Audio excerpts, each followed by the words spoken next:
செய்யற தொழில ஏற்றத்தாழ்வு பாக்குறவன் இல்லைங்கண்ணா. சட்டவிரோதம் இல்லாத எந்த தொழிலா இருந்தா நான் செய்யறதுக்கு தயார்.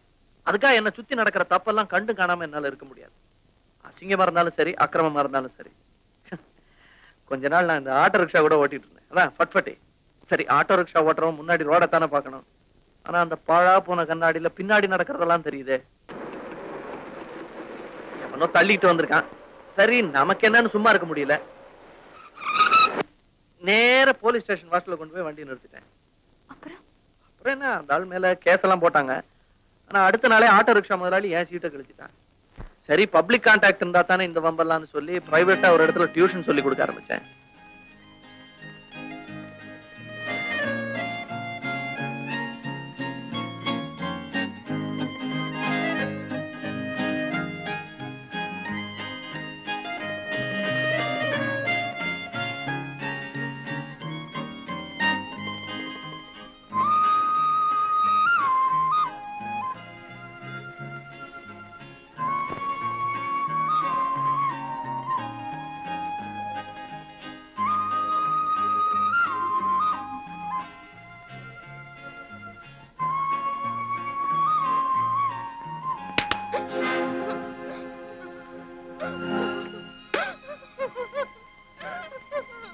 என்னாச்சு?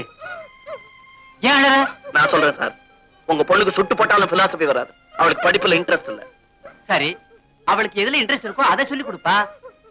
அது எனக்கு தெரியாது சார், மன்னிக்கணும்.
நான் ரொம்ப பெருமையா நினைச்சேன். ஆனா நீ ஒரு மூணாந்தர பேசி மாதிரி நடந்துட்ட. பாரு, நீ உடம்புல ஒண்ணுமே இல்லாம வந்து நின்னா கூட அதை பார்த்து பயங்கரமா நான் இல்ல. Don't take me for a sex-starved idiot.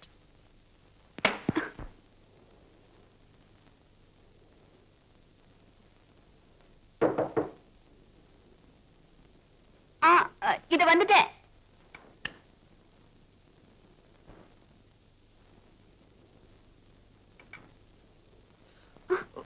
Sorry, குளிச்சிட்டு இருந்தீங்களா? நான் அப்புறமா வரேன். ட்ரெஸ் பண்ணிக்கிட்டு 2 நிமிஷத்துல வந்துடுறேன். இல்ல, நீங்க உட்காருங்க. பரவாயில்ல, நான் அப்புறம் சாரி.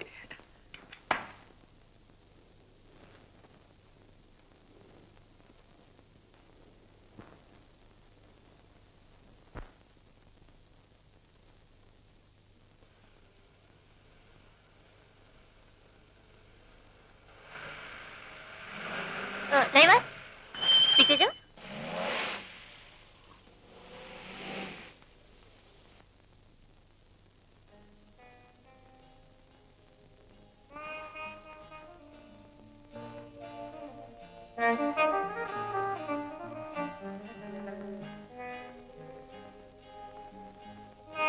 ஏ லிஃப்ட் வேணுமா?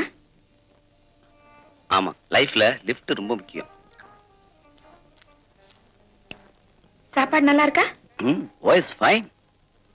நீயும் நல்லா இருக்க. நாளைக்கு லிஃப்ட் கிடைக்குமா? மெனுவா இருந்தாலும் சரி, மென்னா இருந்தாலும் சரி, தினமும் சேஞ்ச் இருக்கணும் எனக்கு. சார் चलो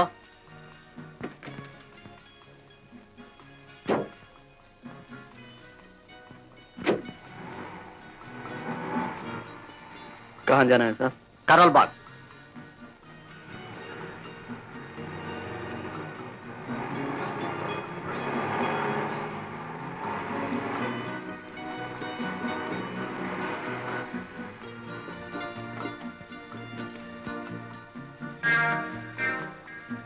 ஏங்க திரும்பி எப்ப வருவீங்க? பிர்லா மந்திர்லாம் போயிட்டு 2 மணி நேரத்துல வரேன். Good luck. चलो டிரைவர்.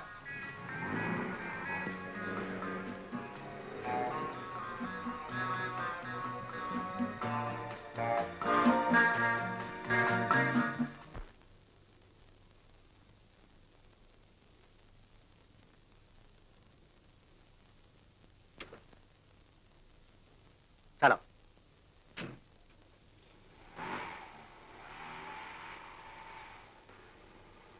போன காரியம் என்னாச்சு? காயா பழமா? நான் போனா பழம் இல்லாம எப்படி? கான்ட்ராக்ட் நமக்கு கிடைச்ச மாதிரி தானே? என் முன்னாலே ஃபைல்ல கையெழுத்து போட்டானே. அப்படியா? ஆனா மிருகம் பா 10 லட்சம் ரூபாய் கான்ட்ராக்ட் ஆச்சுன்னு எல்லாத்தையும் பொறுத்துக்கிட்டேன். How do we lose, ராஜாதி? தமிழ்லயே இருக்கட்டும். நான் செஞ்ச புண்ணியம் தான் இப்படி ஒரு மனைவி கிடைச்சிருக்கேன். என் மூலதனமே நீதானடி ராஜா. சரி சரி.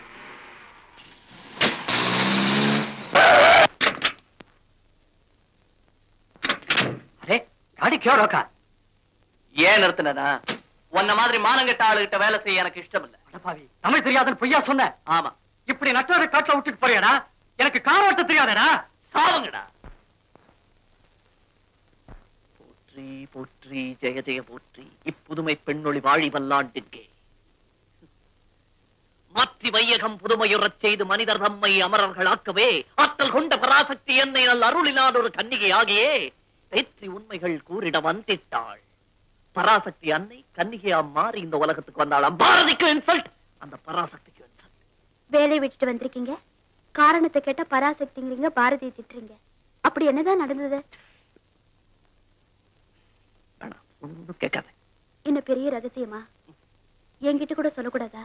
ஏன்? Because it is shit.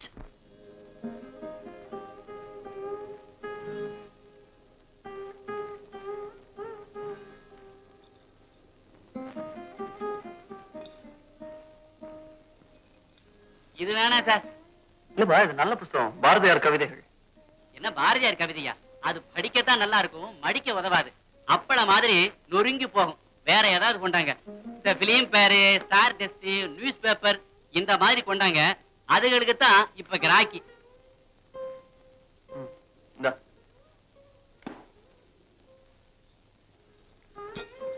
இதை நீ சும்மா வச்சுக்க.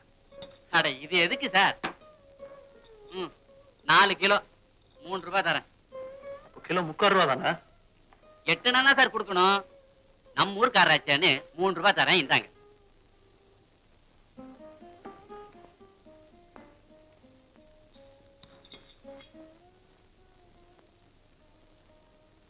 இதெல்லாம் பாரதியார் புத்தகம் போல இருக்கே. அவர்தான் கடைசி வரைக்கும் என் கூட சேர்ந்து இருந்தார். அவர் புத்தகத்தையே விலைக்கு போட்டீங்க? விலைக்கு போடல, எடைக்கு போட்டேன். என் பாரதி ஐயா, அவருக்கும் விலை 3 ரூபாய் தான். பாரதியார் கடவுள் தான், ஆனா அவரை விட பெரிய கடவுள் பசி. வாழ்க்கையில நிஜமானதும் அதான், பலமானதும் அதான். The omnipresent and the omnipotent. பசி வந்தால் 10 பறந்து போம். என் பாரதியாரும் 10ஓட 11 பறந்து போயிட்டார். மானத்தை கூட விற்க தூண்டுமாம் பசி. ஆனா நான் மகாகவி பாரதியார் தானே வித்திருக்கேன். பரவாயில்ல. ஆனா எனக்கு என்ன கஷ்டமா இருக்குன்னா, இதெல்லாம் சாயங்காலத்துக்குள்ள இந்தியா கேட்டுக்கு அனுப்பிச்சிருவாங்க. வேர்க்கடல பொட்டல கேட்டேன். நீங்க வர்றதுக்குள்ள இதெல்லாம் வித்து கால்படி அரிசி, கொஞ்சம் மளிகை சாமான் இதெல்லாம் வாங்கி வைக்கணும்னு நினைச்சேன். அதுக்குள்ள நீங்க வந்துட்டீங்க. 3 ரூபாய் இருக்கு. இதுவும் செலவாயிடுச்சுன்னா அப்புறம் உதவி செய்ய அந்த பாரதியார் கூட இல்லை.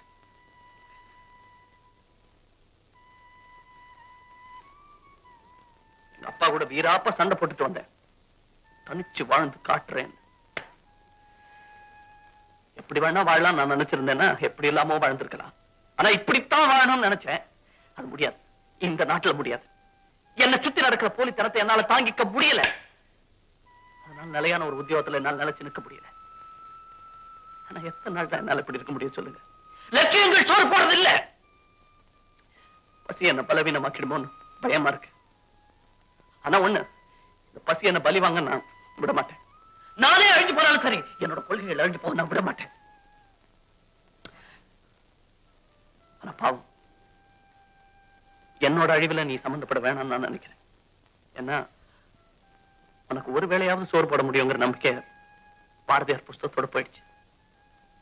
அதனால நீ உனக்குன்னு ஒரு வாழ்க்கை அமைச்சுக்க. நல்லா இரு. அது நேரம் கிடைக்கும் போது இந்த பைத்தியக்காரனை நினைச்சுக்க.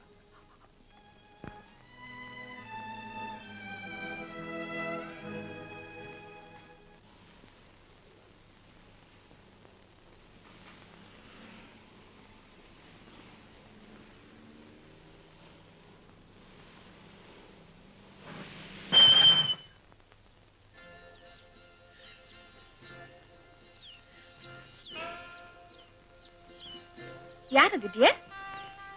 1 minute darling.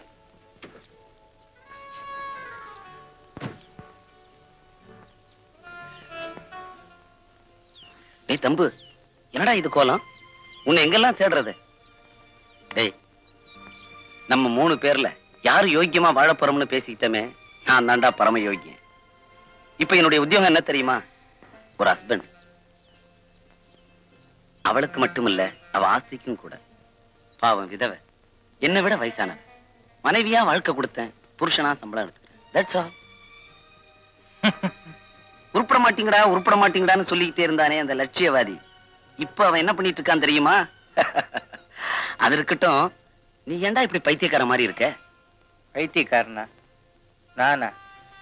திலீப் என் கூட இருக்கிற வரைக்கும் நான் ஏன் சார் பைத்தியக்காரனா இருக்க போறேன்? என்ன, திலீப் உன் கூடவே இருக்கானா? போடா பைத்தியம்.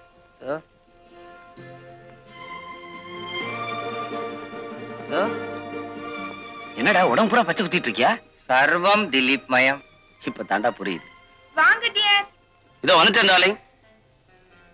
பழகுன தோஷத்துக்கு 10 ரூபாய். என் பேரை சொல்லி ஒரு ஃபுல் மீல் சாப்பிடுறா. சந்தோஷமாயிரு. என்ன வரட்டுமா? எதுக்கு டியர் அவனுக்கு 10 ரூபாய் கொடுத்தீங்க? இல்ல, அவன் வந்து பைத்தியக்காரனுக்கு 10க்கும் உனக்கு வித்தியாசமா தெரிய போகுது. அதானே.